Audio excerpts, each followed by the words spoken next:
one thing that I love on Bill Drayton is that he sees change makers in everyone. And the opportunities change your mind and you will become a change maker. But for sure, you have to work not only yourself, but you have to create teams of teams and create in a fluid manner to have always look into solving a problem um, uh, and situations and make them change. So I think Ashoka unleashed over and over the power of mind change to create a crowd of change makers. Uh, Being a change maker also means, and is what is has been said, breaking through silos, tearing down walls, and organizing in fluid, open teams of teams. So I think that comes very close to home on how we should be working. So in this area in which we have all these digital changes so fast, things change every single day. Bill Drayton has a very powerful line. He said, "Well, everything is exponential, but it is exponential in the go up. But whoever is not in the game is also exponential in the way down." So I think that is a call for making sure that we're on the up and we bring with us all the people in Latin America and the Caribbean. So the plan that we made this afternoon, and thank you very much for CTIE that has been organizing this. Gonzalo, thank you very much. The plan that we put together is Mr. Trader is going to make a presentation. Then we're going to have a very interesting conversation, and Marieke Boch from CTI is going to lead that conversation. But we will open that for question and answer from everybody that is here.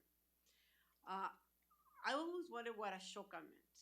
And I discovered trying to see what Ashoka is. That is $1 million question. So you're here today to get an answer for free. So it's already good that you're here. And thinking how to close this to pass the word to Mr. Drayton, I found, and I'm paraphrasing an Indian wisdom said, if we want our society to prosper, we don't have to aim at making things easier. We should aim at making people, in this case change makers, much better and stronger. So with that spirit, thank you very much.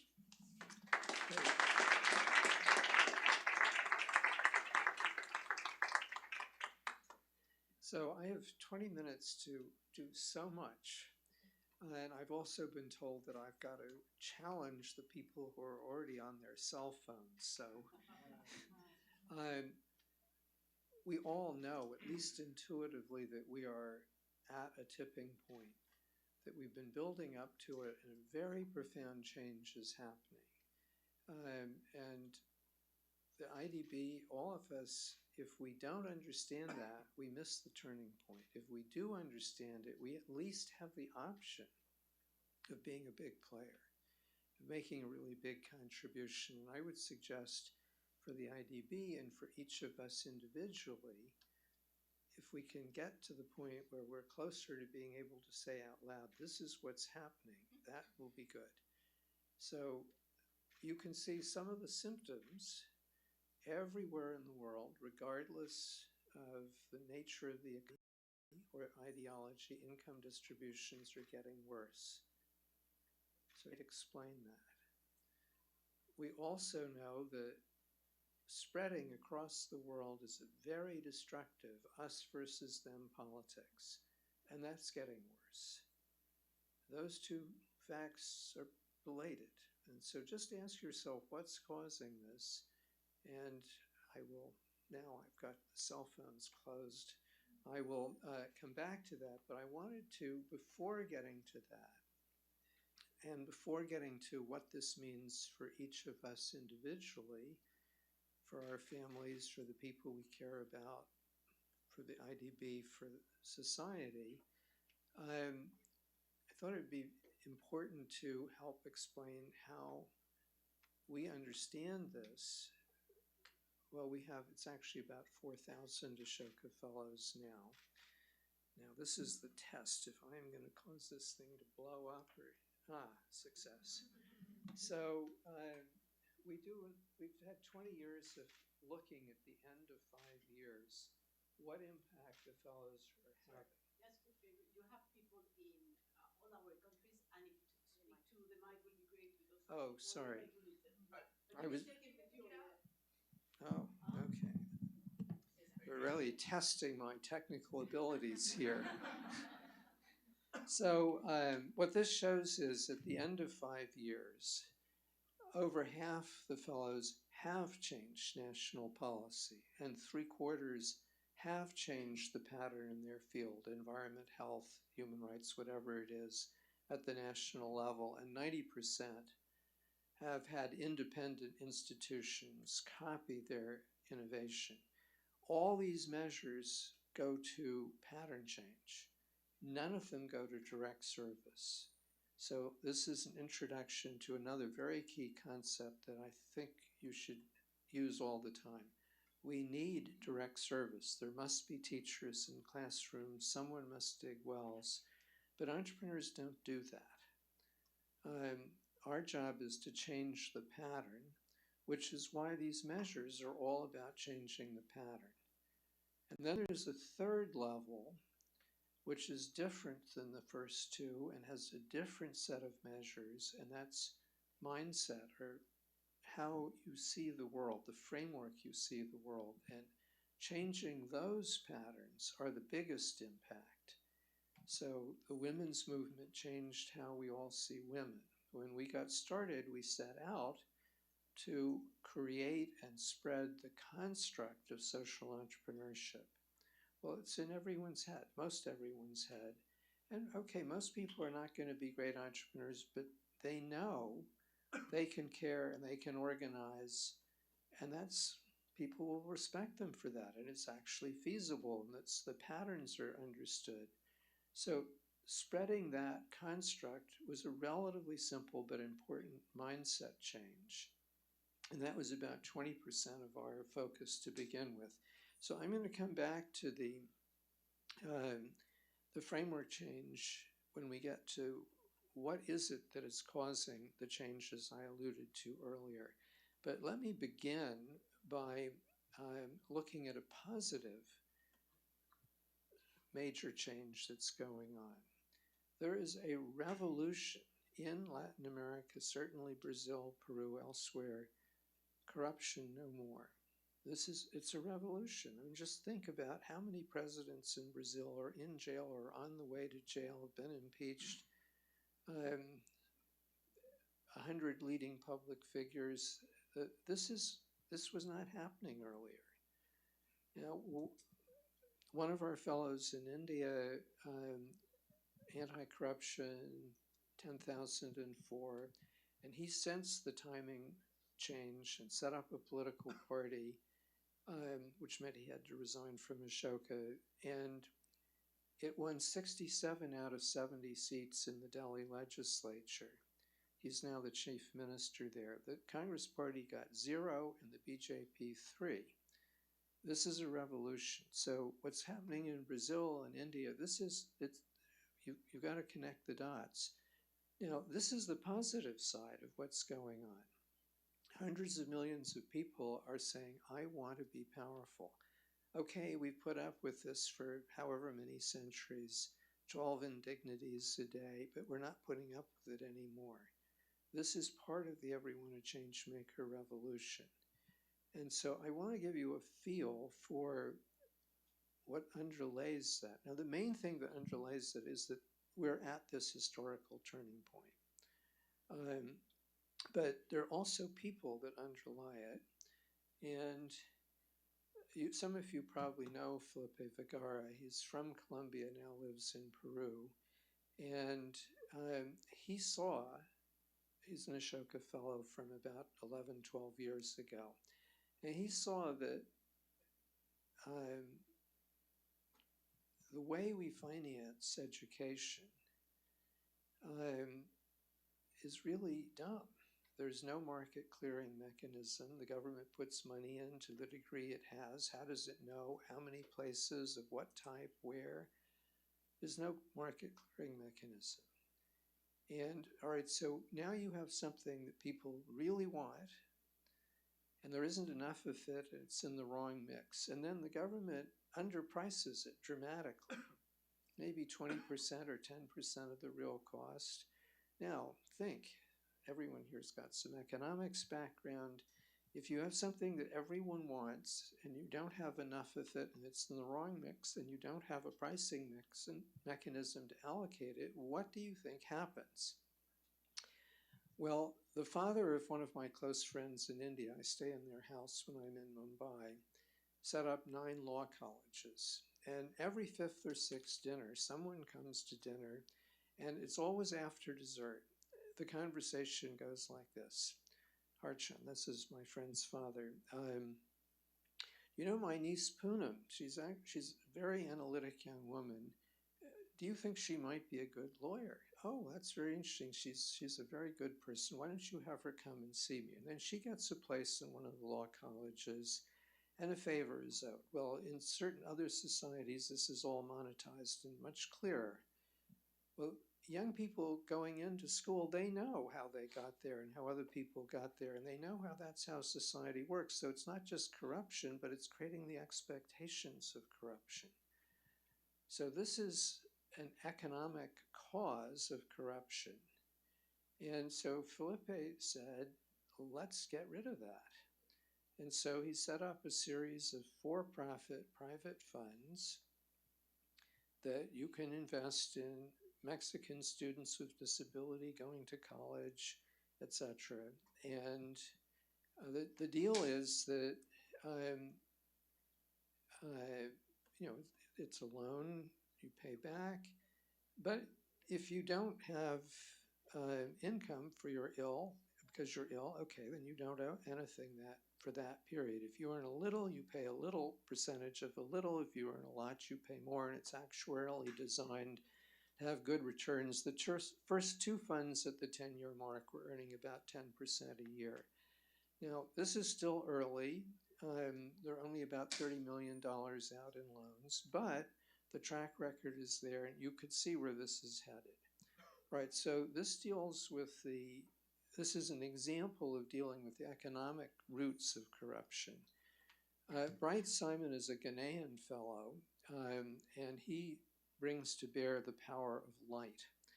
So maybe 30–40% of the pharmaceuticals in much of Africa are fakes. In India, it's about 10 or 15%.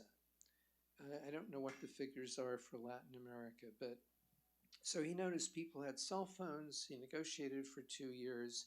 You go to the pharmacy, you take a photo of the barcode, free call, get a message back from a cooperative of the pharma companies. This is real, this isn't real. So this is now in 10 countries in Africa and South Asia, and it's just now coming to Latin America. It's been expanded to auto parts. Fake auto parts are not very good for your health either, and seeds. So these are 2 of hundreds of examples of fellows dealing over several decades, laying the groundwork that helps when the timing is right for this positive side of the revolution. And what these people have is they gave themselves permission to see a big problem. They gave themselves permission and were persistent to find an answer. And they're having a big impact individually. But then when you take hundreds of them working together, they know one another. The ideas move back and forth. And over a period of time, we've been laying the institutional and expectational groundwork that is very helpful in the revolution that's now going on. Okay, so now with that background, it's very easy for you to see why we would see patterns. So we have 1,300 fellows dealing primarily with kids, and 90 to 95% of them put kids in charge. This is a pretty clear pattern. Most focus groups are useless at this point, except for very short-term tactical stuff, because when you ask people, what they have in their head is the past. But when you're dealing with really good entrepreneurs, that's not true, because they're not in it to write something or have an expression or do a demo. They can only be happy. These people can only be happy when their idea is the new pattern. And it's going to take typically 15 years or whatever. So they intuit what the world is going to be like in 20 years. And therefore, when you see a pattern of this group of people, you have a really valuable focus group. Okay, so with that background, let me try to explain this positive and the two negatives. So here's some facts. And you don't get to choose this. These are facts. From the end of the rule of the Senate and people of Rome, Augustus, to 1700, there is zero growth in average per capita income in the West. It just goes up and down with weather cycles. From 1700 to now, fact two, the rate of change and the degree and extent of interconnection has been going up exponentially. Fact three, there is an exponential curve plunging downward, which is the demand for repetition. The old system was you gave people a skill, they would repeat it for life, banker, barber, doesn't matter. In a world with a lot of walls, it was very efficient as long as there was very little change. This is dead. It doesn't quite realize it yet, but the half-life of any skill is what? And it's going down fast. Now instead, and this is a very, very profound radical change, the way society now works is you have a kaleidoscope of constantly changing combinations of teams of teams. You see, oh, there's an idea, we could do this. And then you very quickly form a team of teams and you figure out how those people and teams work together. And tomorrow you have to change it because everything around you is changing. And this is completely the opposite of the old model. And to play in this game, you have to have very sophisticated skills. And here's what they are. First of all, and young children must master this, cognitive empathy-based living for the good of all. So let me unpack that. Everyone has mirror neurons. We feel other people's pain, so do dolphins and elephants, etc. That isn't enough. We also have a cerebral cortex. It's the combination of those two, which you have to learn how to do, that allows you to consciously understand this ever more complex world where everything is changing and everything is interconnected and therefore causing everything else to change. Every year, the level of complexity is going up. Every child has to master cognitive empathy to be able to be a good person. Now, this is really different. This is the first generation where you cannot be a good person by diligently following the rules. The rules aren't there, they're in conflict, forget it. You're going to hurt people and disrupt groups if you try to follow that pattern, you're out. So that's the first skill. And young children really have to master that. Then there are three other sophisticated teamwork, a completely opposite type of leadership.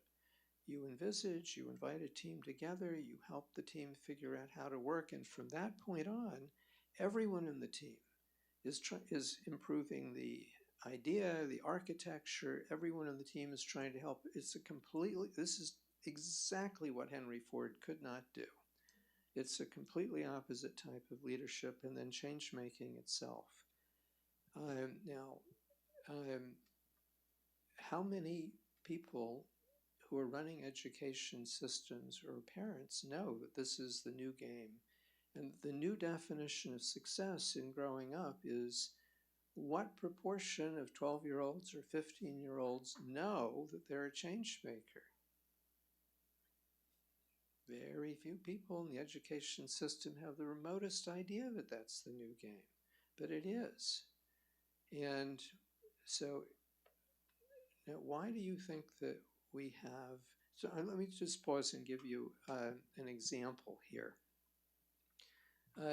This is Sarah Tumi, who's an Ashoka Fellow in her 30s in Tunisia, and she's working on climate change. So she empowers villagers. The average income goes up by 60%.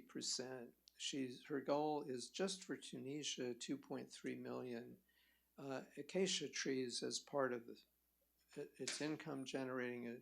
Anyway, I simplify here, but She is succeeding. Now, how does she have the power to do this? Well, when she was 11, she noticed that the 12 and 13-year-old girls were dropping out of school because they felt it was unsafe for them to walk to school. And she said, "Why isn't there a bus? I'm going to get a bus." And she proceeded to insist and push and build a group of people, and she got the bus. So by the time she was 12 or 13, she had her power.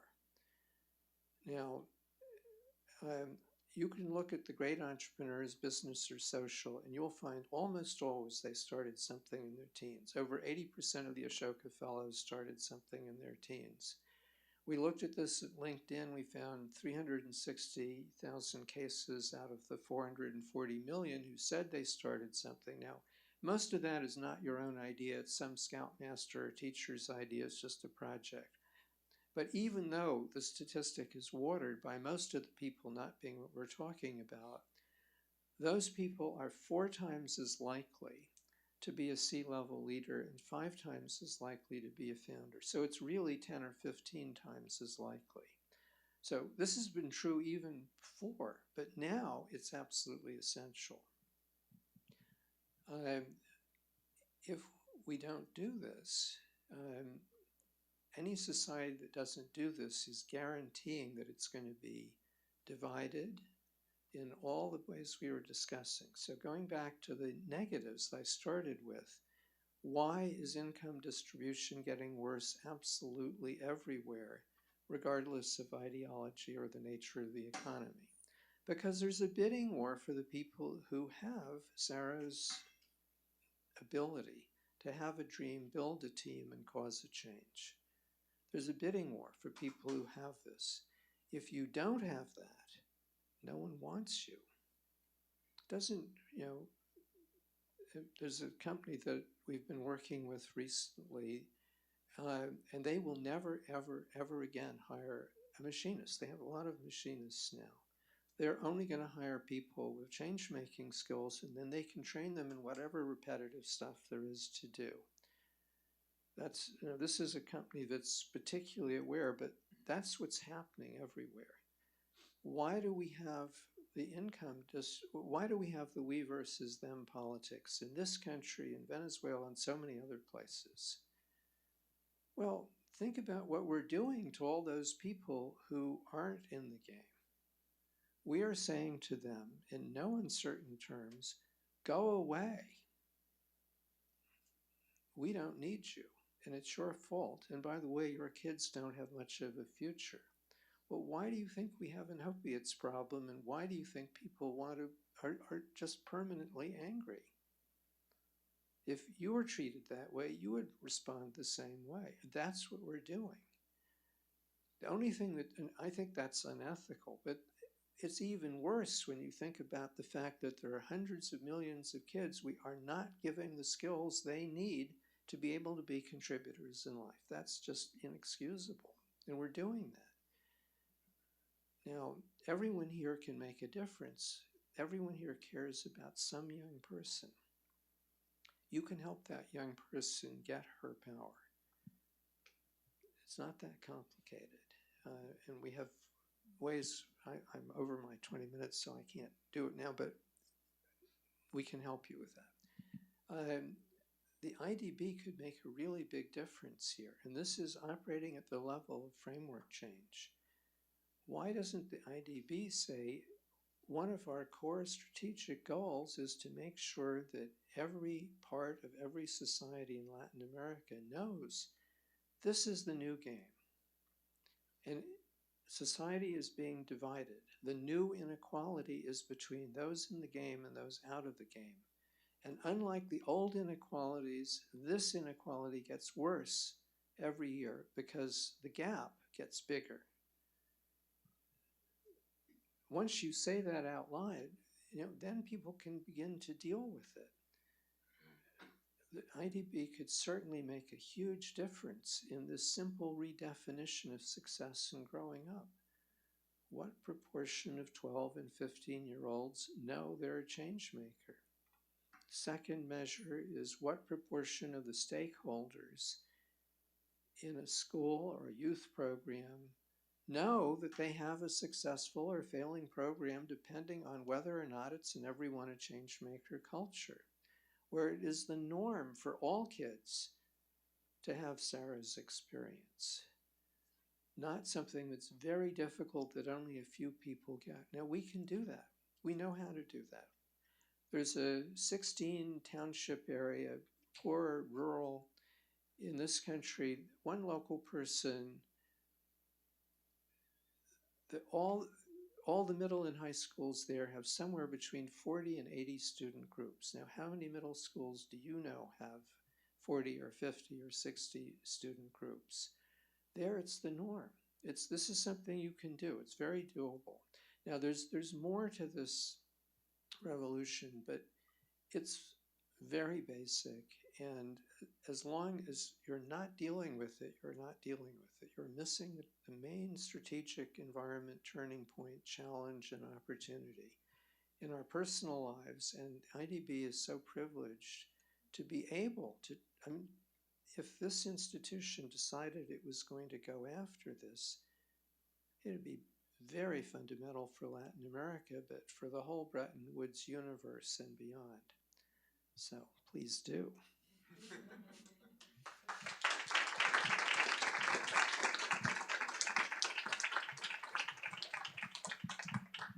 That's a call for action, I'd say. Thank you, Bill.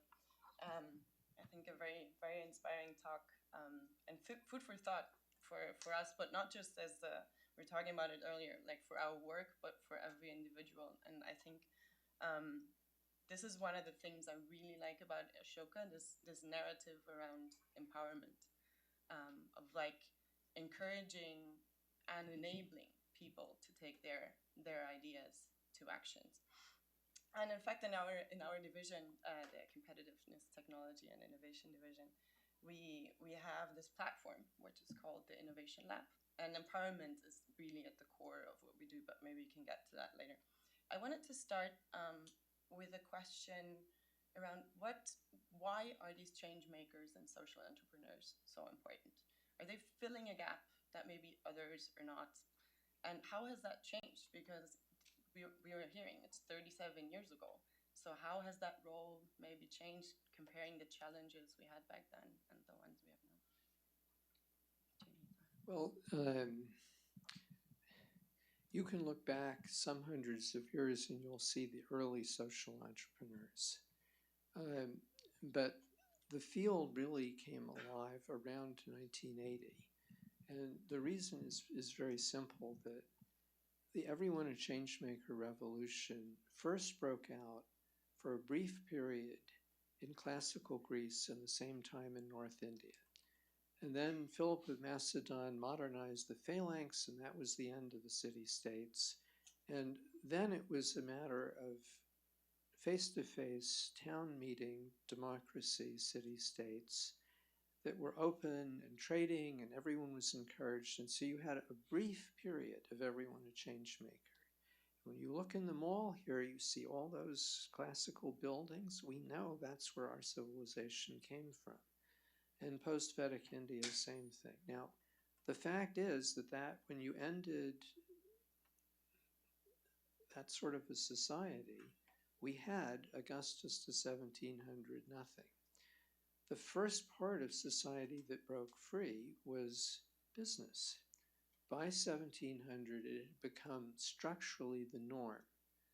You have a better idea, you implement it, we're going to make you rich, happy, respected, and by the way, we're going to copy it. And that engine started going, and it created enormous new wealth, and the rate of change started accelerating. Government, which has been structured as a monopoly, which is a historical accident, is not necessary, but it is. No monopoly can stand competition. And so, but it was able to take money, which is government's power, which people barely noticed being taken because it was new. And so government grew, and it funded the social service activities either directly or indirectly. And the squalor of the citizen sector by the 1970s was pathetic. Out of 1,200 students in my graduating class at Harvard, 11 went into the sector. It was totally sad. But we had fallen so far behind, and we set up Ashoka. It's actually a 1960s idea. We set it up in 1980. The fact that Ronald Reagan won the election and threw us out of office contributed somewhat, but it was also the right timing. And we could see our friends in Venezuela, India, Indonesia, the three countries we were trying to figure this out in, we could see this happening. Now, why? Well, independence in Asia, which is 2 out of 3 people in the world, came in the mid-late 40s. So add 30 years, and you have the first post-independence generation coming of age. And they had been living under the feet of the great bureaucratic monstrosities that emerged from the colonial period. And they thought they could do better. It was a very small number of people, but they didn't have the colonial trauma. And so the first wave of social entrepreneurs were there. And once we broke through, and we had to invent the phrase, and the spring of 1981, we invented the word Changemaker, the phrase team of teams, because there was no language to describe this. And as I mentioned, we worked on getting the construct of social entrepreneurship to be understood. That's a very revolutionary construct. Well, since then, the citizen sector has been catching up with business in productivity very rapidly. So we're growing employment much faster than business, which is basically static in Europe and North America. Government grew up to the 1990s and then sort of stopped. This sector keeps growing. And when you go to Harvard Business School, you'll find the biggest student group is now us, not finance, not marketing. This is really different. So social entrepreneurship has been coming up very rapidly since 1980, and it is just ever more urgent. So now imagine, keep going up that exponential curve for 100 years, and imagine what society is going to be like. Well, the idea that there are going to be a lot of institutions, I mean, the very word is going to disappear, and rule systems are in trouble. So what do you have to have? Well, when there's a new opportunity, a new need, a problem, all across the world, you're going to get entrepreneurs committed to the good of all, because everyone is now in that game. And our methodology is very simple. We're able to spot them and bring them together and see the patterns. And what we've learned over the last 4.5 years, which is really quite thrilling, is when we work together, how do we actually tip the whole system? It's a 4-stage process. We've analyzed what happened in the women's movement, the civil rights movement, and a number of others, and they typically go through the same 4 stages. And we're in stage 2. It's working. It's really, anyway, so but that's what society is going to need. It's going to be an open source. The entrepreneurs with the best ideas come together. You see the patterns, you check it against what society needs, and then the team of teams, many teams, cause that change to happen. Now that's an ongoing mechanism, and we're inventing it right now. So again, society is at this turning point, and I challenge everyone here, please help this institution and society recognize it. The most powerful thing we can do is help everyone see, oh, that's the new game. Oh, the new inequality, that's what's causing this problem, and here's what we can do. And it doesn't cost that much money, but it requires skill and courage, because you're by definition ahead of the curve. yeah, an issue that comes, that's basically underlying everything you say, is this importance of collaboration, like the team of teams. And clearly, like as you were saying, the social challenges are so complex, so big, that we cannot first not keep doing what we're doing until now, but we can also not assume that we're going to solve it on our own. So, and that takes me kind of back to the iLab I was mentioning, because I think it would be interesting to do a little of a connection between what you do and what we do. This idea of not falling into that trap of jumping right into finding the right solution. But sometimes, and that's our methodology, it's like going back, taking a step back, and making sure that we actually understand what the underlying problems are. Otherwise, we fall sometimes for symptoms that are actually not the problem. Like your example with the children, with the kids, the girls that were not going to school. If you look at the statistics, it's probably you're going to say, oh, maybe it's a cultural thing, and the parents, they just don't see the value. It's a safety issue. So you need a bus. You don't need to talk to parents. So that's kind of what we do. We like bring in the people who know what the problems are, and then we move into the next stage, which is like looking for solutions, calling on academia, on public and private sector. But it's not always easy to like foster that type of collaboration. I mean, every player has different incentives, and so my question for you is like, how do you reach that collaboration, and how do you bring in people that are maybe on the downward type of curve? Like innovation sometimes is being perceived as being elitist. Like how do you bring those in there that are coming from like more vulnerable contexts? How do you spot them? So there's several questions lurking there. One, I just want to comment. If you think about the three cases I've given you, none of them are astrophysics. They're actually pretty simple ideas, but getting them to actually happen requires the entrepreneurial mindset.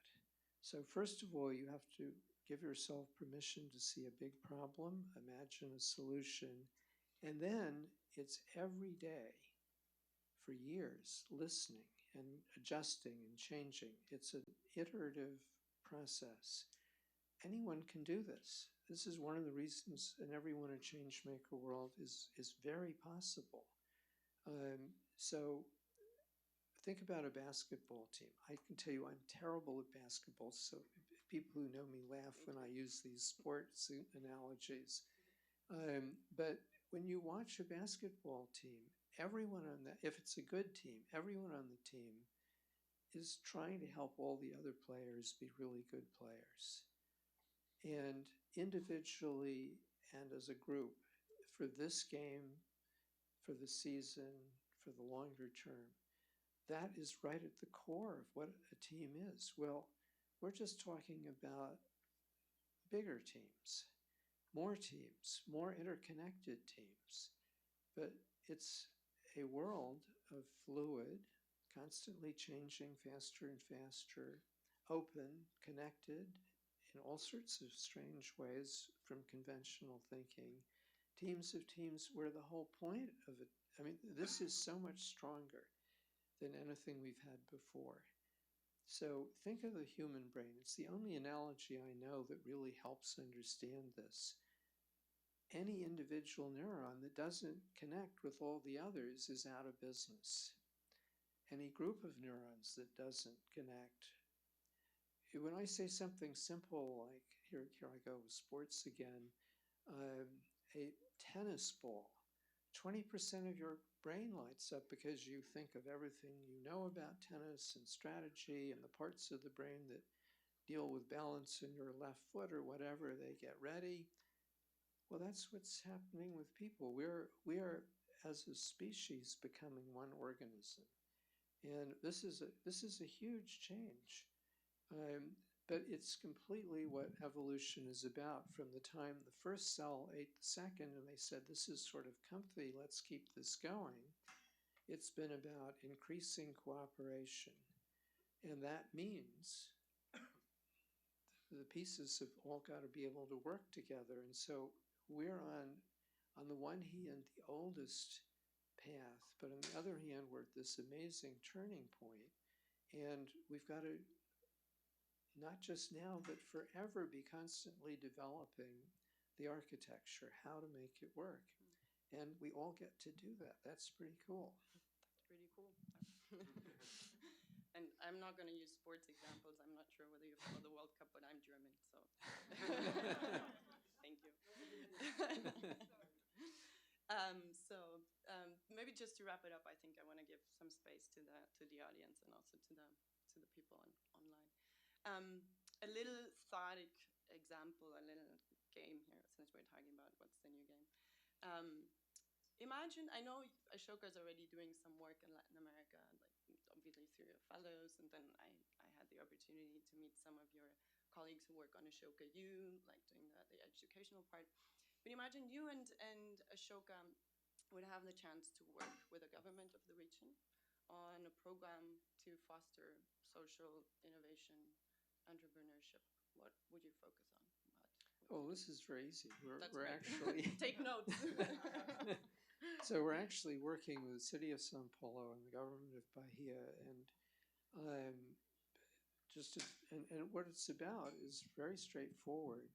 I referred to the four-stage jujitsu process of how we work together to cause change. So the first stage is you got to get your co-leaders, because this is much bigger than us. And that's mainly fellows, because people who've defined themselves, my job is to change the world. Not many people have done that. And they have practiced at it, and they like the idea of doing more of it. So that part is relatively easy. The second part has got two elements. What we call Jujitsu partners, and then open to everyone. So there are four.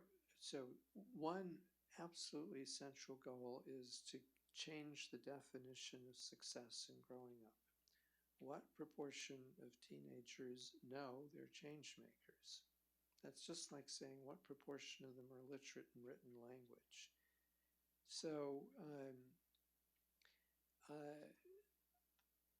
education unions, major national education schools, especially those that are hungry and entrepreneurial and want to displace the front runners, government, and publishers are the four classes of jujitsu partners that for this change we're looking for.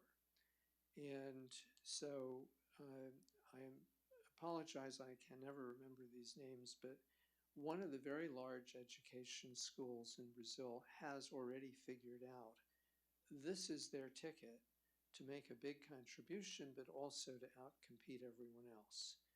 Come and do your research here, because it won't be wasted on the old paradigm, and this will really help build your career. They have never been able to get money other than through fees. Now they can go and say, invest here if you want Brazil to have a future. We're the only one in this game. And because they're also working with political leaders and publishers and unions, the ed school is able to say, no, it's not just us having this idea. Look, we're working with unions, we're working with government, and the other actors are able to say, well, it's not crazy. The university says this is okay. So each of them, we're looking for big game players. There has to be a team inside that's going to drive it. The CEO alone cannot make this happen. You have to have 4 or 5 people who are the next generation leaders. And each of them has got to say, oh my God, I see it. This is the new strategic environment. This is the big strategic opportunity for me, for this institution, whether it's a publisher or the union or whatever. And then we work with them. And I'll come back to how we work with them, but just let me mention the other part of second stage. So we talk about 4 people. The 14 or 15-year-old girl in Kolhapur, which is a district town in central India, the principal in Warsaw, the writer in Abuja, the mom in Wichita. And so I think chiefly the one I focus on most is the young woman in Kolhapur. She's there. If we can just get these ideas to her, she will stand up. She's part of this is what she wants to do. She just doesn't know it.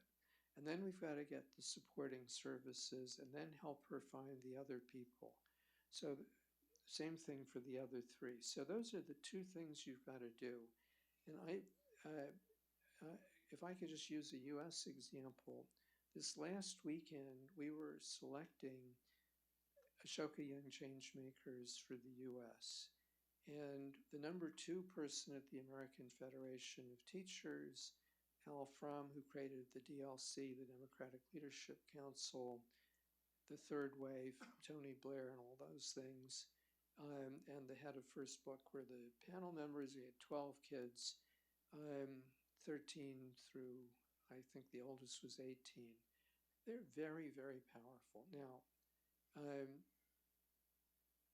we are expecting these kids to be totally co-equal partners with us. So they were designing other parts of the program. We don't ever do trainings. That's destructive. We're trying to overcome treating young people the way women were treated or various minorities have been in the past. The results, well, the impact on this person at the AFT is very powerful. So these pieces fit together because the timing is ripe. And again, who has a better network than the people in this room? You care about innovation, you understand it, you know the institutions deeply, and we'd be very happy to work with you and, whether it's Brazil or Mexico or whatever. Great. Let's leave that out there and and pick it up again. Maybe should we do some questions from the audience? Should we go to the representations first, so that the ones that are not visible are always the ones that get left out? Is there someone online who would like to say something? We have someone from our country offices, Annie Bertrand, says social entrepreneurs face the challenge of solving social problems while also trying to generate revenues for themselves and their investors. How can we change the perception that these two objectives cannot be aligned to prevent apprehensions and foster collaboration between companies and the governments or NGOs? So let's just take companies first because they have a lot of resources and they need to change. So if you go in through the charity window, I think that's not very useful. Marketing is a little better, but that's short-term, unstable. On the other hand, if you're helping a company with its most important transitions, the company has to become an everyone a changemaker company or it's toast. That's a hard thing to do. Well, we have many ways of doing that. And, you can talk to Boehringer Ingelheim. We're actually, so this is for us, this is a very major source of change. More and more people in the social entrepreneurial field are, this is the revolution that's on, and we're on it in various different ways. Well, that means more and more people can play at this. So that's one very simple thing. If a company wants to understand a market, so Boehringer Ingelheim, for example, think about health. Well, the health field is going through a very profound transition. We have about 800 fellows on health, and almost all of them put patients, family, friends, neighbors, peers in charge in all sorts of different ways. That's where the technology is going. It totally fits the everyone a changemaker overall structure. But this is very different from the world that pharmaceutical companies were designed to do. So we and those fellows can help this company or other companies experience wholly different distribution systems, a different sense of where the power of decision making is going to be. Maybe it's not going to be with the doctors forever. So again, there's a whole series of mechanisms, and one that we use is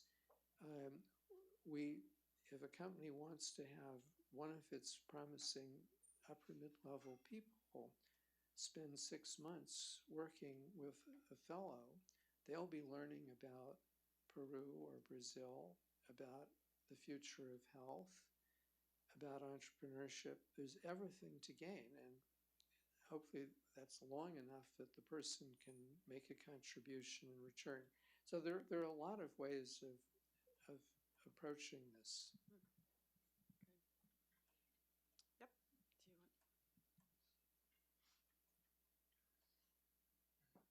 Do you want? Thank you so much for the presentation.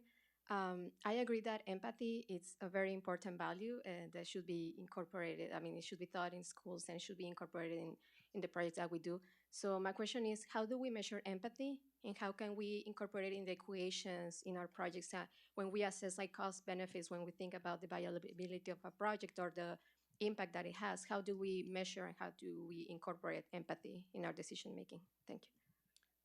So there's some pretty weak measures that are commonly available. The most common one is bullying rates. Some countries like Canada have very good statistics on this. There's another measure that's much less available, but you can find in a number of places, which is what proportion of third graders, fill in the age group, can tell whether another student is upset before something goes sailing through the air aimed at them. So there are two cities in Tennessee and I always mix them up. So it's one of the two, Knoxville and Asheville. One of the two, 25% of third graders cannot tell that another student is upset before they get hit in the face. In rural Senegal, third grade, it's rural, not urban, but still, it's 75% cannot tell. Now, these are very primitive measures, but they tell us we have a problem. And again, the problem is associated with the division of society. So now, you can measure cognitive empathy, and we are working with a number of universities to get better measures. And this is again something, if you've got a research budget, and this is something the IDB could lead on. We need better measures. There is a study underway with one of our Canadian fellows, some of you probably know her, Mary Gordon, The Roots of Empathy. Her methodology is really simple.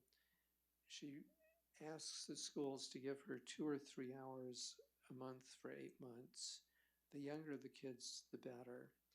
And starting at the beginning of the school year, she brings a 2 to 4 month old infant who wears a t-shirt, the professor. And the professor comes with mom, rarely dad, resides on green blanket. The teacher is banished to the back of the classroom. And the kids, with a facilitator, have to figure out what is the professor saying, and then what is the professor feeling. And there's a series of exercises. Well, 5 years later, bullying rates are down, and they stay down. And this is operating in some 22 countries. It's national policy in 2 plus Scotland, which isn't a country, we are told.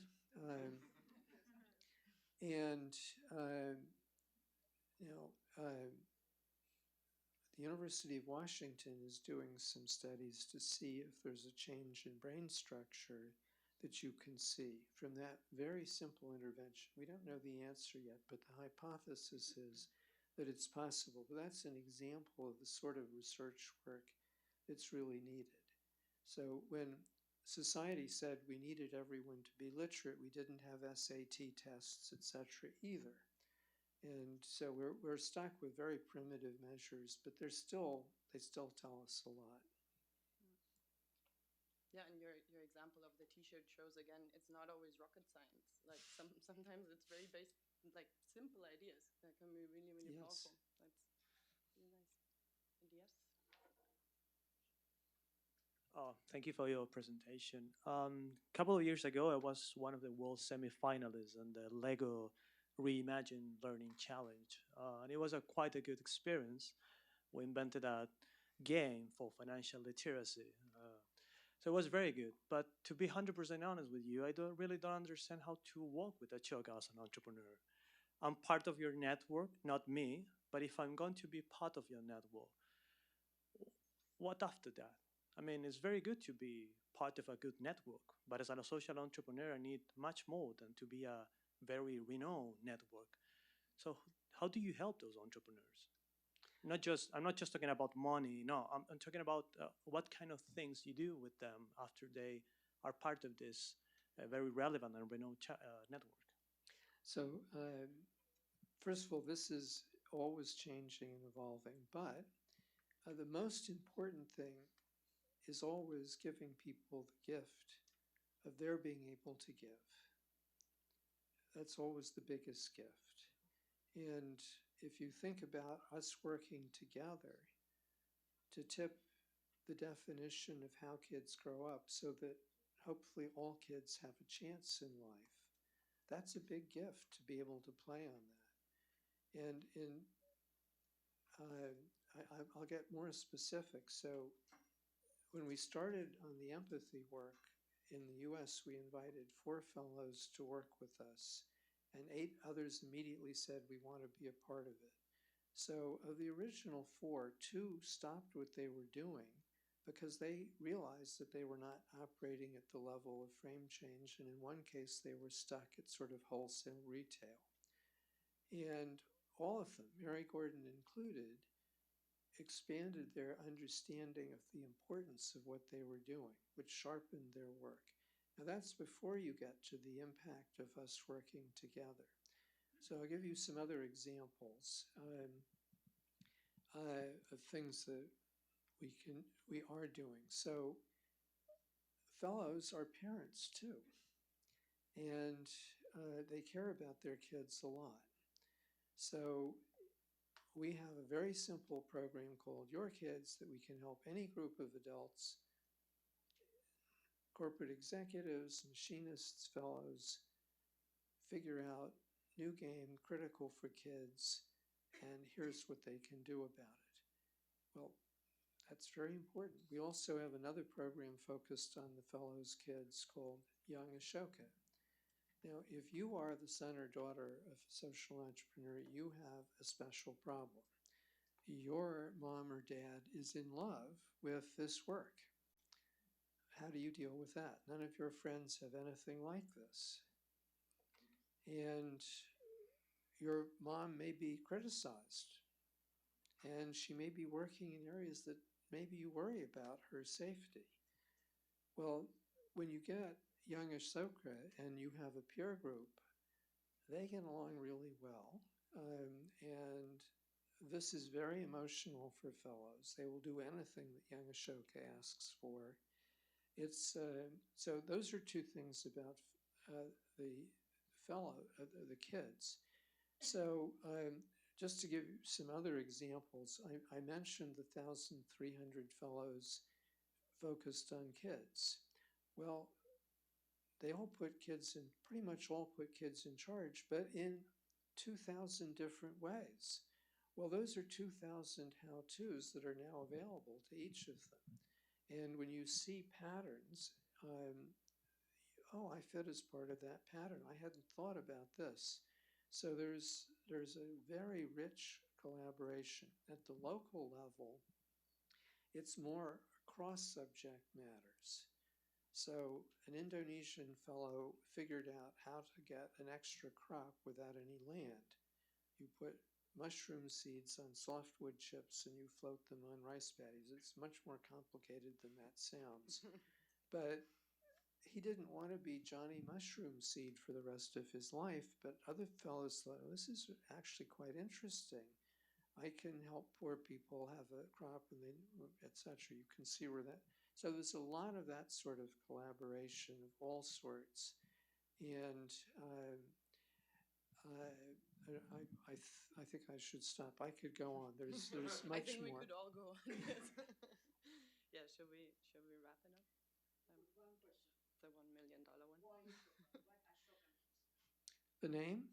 There you go. The person Ashoka lived in the 3rd century BC, India, North India, and I mentioned there was this brief outbreak of everyone a changemaker in North India and classical Greece, and he was the final stage of that. So Alexander came crashing into India and he demolished Bindusara and all the elephants. But fortunately for the Indians, the Greeks were really tired and wanted to go home. And so they forced him to go home. But Ashoka's grandfather, Chandragupta Maurya, said, I figured out what he was doing. And so he created the Mauryan Empire that unified India.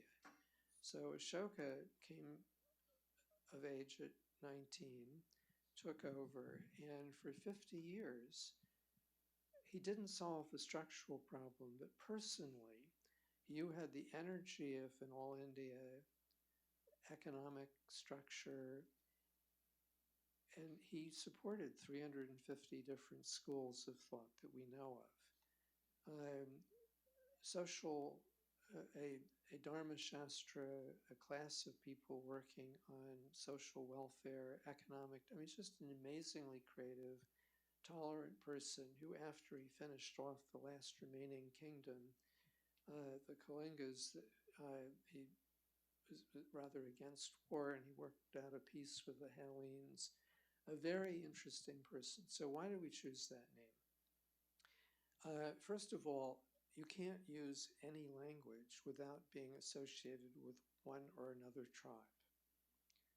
And you can't use a picture because what do you do with a picture when you're phoning someone? So Exxon and Kodak spent millions of dollars to come up with new names that don't mean anything terrible in some language and have risers, etc.